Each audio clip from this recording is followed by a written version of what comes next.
Hello, আজকে চলে এসেছি তোপসে মাছের ফ্রাইয়ের রেসিপি নিয়ে।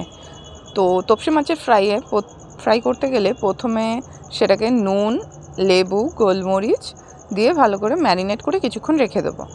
এটা হচ্ছে ফার্স্ট ম্যারিনেশন। সেকেন্ড ম্যারিনেশনে পেঁয়াজ, কাঁচা লঙ্কা, আদা, রসুন, ধনেপাতা, কিছুটা পুদিনা পাতা নিয়ে একটা পেস্ট বানিয়ে নেবো।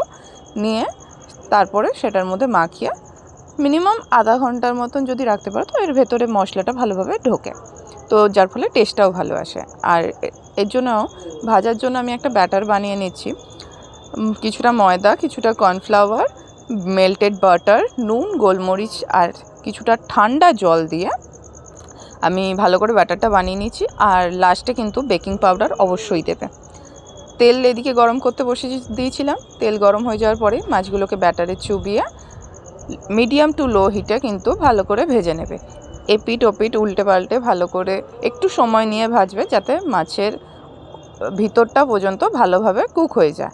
ভালোভাবে ভাজা হয়ে গেলে লাল লাল করে ভেজে তুলে রাখবে। আর প্রত্যেকটা ফ্রাই কিন্তু মুচমুচে আর হেভি খেতে হয়। আজকের মতন এতটাই। দেখা হবে পরের কোনো ভিডিওতে। আমার ভিডিও যদি ভালো লাগে তো প্লিজ সাবস্ক্রাইব।